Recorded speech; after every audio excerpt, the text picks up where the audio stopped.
कथारे अछि morning shows the day. सकाळ केवल दिनर आरंभ नुहे, यह आम जीवनर गति देखाए। आमे सकाळू उठू उठू जहाँ भावु, जहाँ आम सबकॉन्शियस माइंड रे थाए, सेही भावना आम हृदय रे थाए।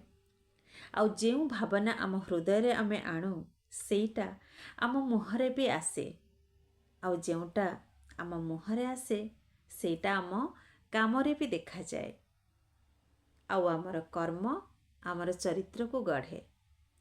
तेणु सकाळे भल भावना रखिबा, कृतज्ञ हेबा, किछि नुआ प्रतिदिन शिखिबा।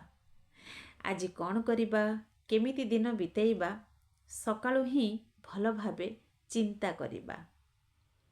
यदि सकाळ भल हुए, सारा दिन आमर भलरे जीव।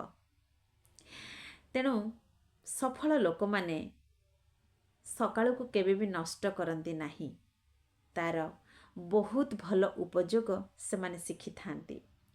से माने सकाळ को निज को ही उन्नत करिबा पाई व्यवहार करंती।